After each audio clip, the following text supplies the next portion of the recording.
ಚಿಕ್ಕಮ್ಮ ಎಲ್ಲಾದ್ರೂ ಹೋಗ್ತಿದ್ದೀರಾ?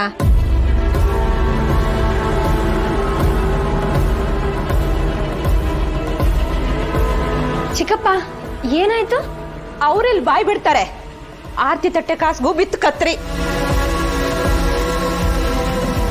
ಅವ್ರನ್ನ ಕೆಲ್ಸದಿಂದ ತೆಗ್ದಾಕ್ತಾರಂತೆ. ಅಯ್ಯೋ ಯಾಕೆ ಚಿಕ್ಕಪ್ಪ? ಇನ್ಯಾಕೆ? ದೇವಸ್ಥಾನದಲ್ಲಿ ನಡೆಯೋ ಉತ್ಸವದ ಉಸ್ತುವಾರಿ ತಗೊಳಲ್ಲ ಅಂದ್ಯಲ್ಲ, ಅದಕ್ಕೆ. ಅಲ್ವೇ, ಇಡೀ ಊರ್ಗ್ ಒಳ್ಳೇದಾಗತ್ತೆ ಅನ್ನೋದಾದ್ರೆ ಆ ಜವಾಬ್ದಾರಿ ತಗೊಳಕ್ಕೆ ಏನೇ ಧಾಡಿ ನಿನ್ಗೆ? ದೇವಿ ಮುಖ ನೋಡಲ್ಲ ಅನ್ನೋ ನಿನ್ ಹಠಕ್ಕೆ ನಮ್ಮನ್ನೆಲ್ಲ ಬಲಿ ತಗೊಂಡ್ಬಿಟ್ಟಿಯಲ್ಲ. ಚಿಕ್ಕಮ್ಮ ಏನ್ ಮಾತು ಅಂತ ನೋಡು, ನಾಳೆ ದೇವಸ್ಥಾನದಲ್ಲಿ ಎಲ್ರ ಮುಂದೆ ಉತ್ಸವ ಮಾಡ್ತೀನಿ ಅಂತ ಬಾಗಿನ ಎತ್ಕೋ. ಸರಿ ಬಿಡು, ಮನೆಗೆ ಬರ್ತಾ ವಿಷಯ ತಂದ್ಬಿಡು, ನಾವೆಲ್ಲ ತಿನ್ಸಾಯ್ತೀವಿ. ಚಿಕ್ಕಪ್ಪ ನೀವಾದ್ರೂ ಅರ್ಥ ಮಾಡ್ಕೊಳ್ಳಿ ಚಿಕ್ಕಪ್ಪ, ನನ್ ಮನ್ಸಲ್ಲಿ ಏನ್ ನಡೀತಿದೆ? ಎಷ್ಟು ಹೇಳಿದ್ರು ಅವಳು ಕೇಳ್ತಿಲ್ಲ, ನೀವಾದ್ರೂ ಹೇಳಿ. ಏನ್ ಹೇಳಿ?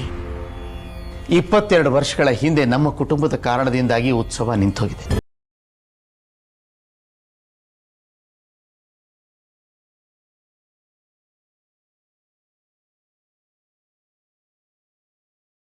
ಅವ್ರಿಗೆ ಉತ್ತರ ಕೊಡಕ್ಕಾಗಲ್ಲ, ನಿನಗೆ ಅರ್ಥ ಮಾಡ್ಸಕ್ಕಾಗ್ತಾ ಇಲ್ಲ. ನನಗೆ ಗೊತ್ತಮ್ಮ, ನಿನಗೆ ನಿನ್ನದೇ ಆದ ಕಾರಣ ಇದೆ. ಆದರೆ ಒಂದೇ ಒಂದು ಸಲ ನನ್ನ ಜಾಗದಲ್ಲಿ ನಿಂತು ಯೋಚನೆ ಮಾಡಿ ನೋಡು. ನಿನಗೆ ದೇವಿ ಮೇಲೆ ನಂಬಿಕೆ ಇಲ್ಲ, ಆದರೆ ನನಗೆ ನಂಬಿಕೆ ಇದೆ. ಆ ತಾಯಿನೇ ಇದಕ್ಕೆಲ್ಲ ಒಂದು ದಾರಿ ತೋರಿಸ್ತಾಳೆ. ತಾಯಿನಾ? ತಾಯಿ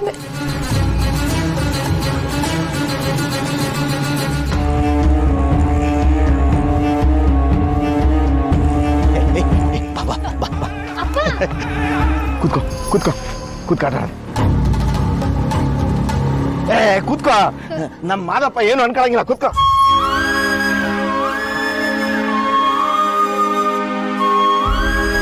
ನಿನ್ನ ಹತ್ರ ಉತ್ತರ ಸಿಗುತ್ತೆ ಅಂತ ಬಂದ್ರೆ ಕೊಡೆ ತಾತ.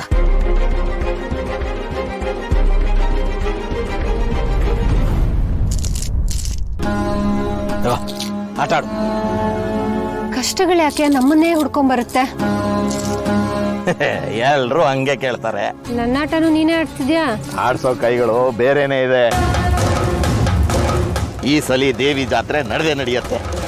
ನೀನೇ ನಾನ್ ಯಾಕೆ ಮಾಡ್ಬೇಕು? ಊರವ್ರ ಕೈಲೆಲ್ಲ ನಿನಗೆ ಕಲ್ಲಲ್ಲಿ ಓಡಿಸ್ತಾಳೆ. ಈಗ ನೋಡಿದ್ರೆ ಚಿಕ್ಕಪ್ಪಂಗೆ ಕೆಲ್ಸ ಹೋಗಂಗ್ ಮಾಡಿದಾಳೆ. ಅಂತೋಳ ಉತ್ಸವ ನಾನ್ ಯಾಕೆ ಮಾಡ್ಬೇಕು? ಅಪ್ಪ ಅವಳು ಹಂಗೆ ನಮಗ್ ಬೇಡಪ್ಪ. ನನ್ ಕಷ್ಟಪಟ್ಟು ದುಡ್ದು ಚಿಕ್ಕಪ್ಪ ನಾನು ನಿನ್ನ ಎಲ್ಲರನ್ನು ಚೆನ್ನಾಗಿ ನೋಡ್ಕೋತೀನಿ. ಹೌದಾ? ಕೊಡಕ್ಕೆ ಕೊಡಕ್ಕೆ ನಾನು ಯಾರನ್ನೂ ಕೇಳಲ್ಲ.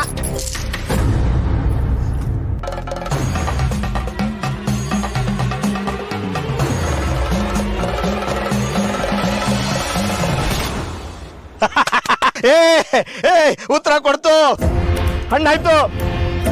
ನೀನ್ ಗೆದ್ದೆ, ನೀನ್ ಗೆದ್ದೆ.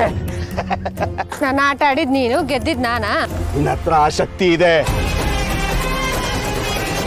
ಅದಕ್ಕೆ ಆ ದೇವರ ಜವಾಬ್ದಾರಿ ನಿನ್ನ ಹುಡ್ಕೊಂಡು ಬಂದಿರೋದು. ನೀವ್ ಹೀಗೆಲ್ಲ ಬಲವಂತ ಮಾಡಿದ್ರೆ ನಾನು ಊರ್ ಬಿಟ್ಟು ಹೋಗ್ತೀನಿ.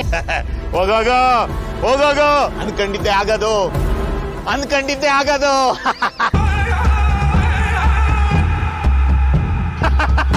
ಅನ್ಕೊಂಡಿದ್ದೆ ಆಗದು. ಹೋಗುವಾಗ ಉತ್ತರ ಸಿಕ್ತು, ಹಾಗೆ ಆಗತ್ತೆ.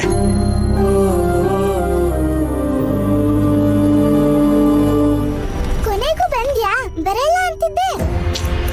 ಮಣಿ, ಇವರೆಲ್ಲರೂ ನನ್ನನ್ನೇ ನೋಡ್ತಿದ್ದಾರೆ. ನಂಗೆ ಮುಜುಗರ ಆಗ್ತಿದೆ. ಅಯ್ಯೋ, ಉತ್ಸವ ಮಾಡ್ಬೇಕಾಗಿರೋ ನೀನ್ ತಾನೆ, ಅದಕ್ಕೆ ನಿನ್ನೆ ನೋಡ್ತಿದ್ದಾರೆ. ನಾನ್ ಮಾಡಲ್ಲ ಅಂತ ಹೇಳಿದ್ದೀನಲ್ವಾ? ಮಾಡಲ್ಲ ಅಂದ್ರೆ ಮತ್ತೆ ಯಾಕೆ ಬಂದೆ? ಚಿಕ್ಕಪ್ಪಂಗೋಸ್ಕರ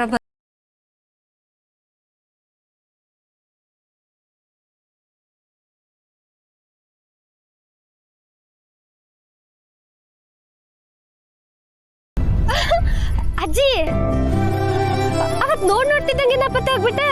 ಓ ನೀನಾ? ಬನ್ನಿ ಕೇಳಿಸ್ಕೊಂಡೆ, ಗೊತ್ತಾಗೋಯ್ತಾ? ಆ ದೇವಿನ ಕಣ್ಣಿ ಕಟ್ಟದಾಗೆ ವರ್ಣನೆ ಮಾಡಿ ಹೇಳಿದ್ಯಲ್ಲಮ್ಮ, ಮರೆಯಕ್ಕಾಗತ್ತಾ? ಪರವಾಗಿಲ್ವೇ? ಅಲ್ಲ ಅಜ್ಜಿ, ಅವತ್ ನಾನು ನಿನ್ನ ಗರ್ಭಗುಡಿ ಕರ್ಕೊಂಡೋಗಿ ಅವಳನ್ನ ವರ್ಣನೆ ಮಾಡಿದ್ಮೇಲೆ ನೀನ್ ನಾಪತ್ತೆ ಆಗ್ಬಿಟ್ಟೆ. ನಾನು ಅಲ್ಲೇ ಇದ್ದೆ. ನಿನಗೆ ಕಾಣಿಸಿಲ್ವೇನೋ? ಹೌದೌದು, ಕುರುಡು ನಂಗೇನೆ. ಹೌದು, ಊರಿಗೆ ಹೋಗ್ಬೇಕು ಅಂತಿದ್ದೆ. ಅಂದಿದ್ದೆ, ಆದ್ರೆ ಇಲ್ಲಿ ಉತ್ಸವ ಇದೆ ಅಂತ ಹೇಳಿದ್ರು, ಮುಗಿಸ್ಕೊಂಡು ಹೋಗೋಣ ಅಂತ ನಿಂತೆ.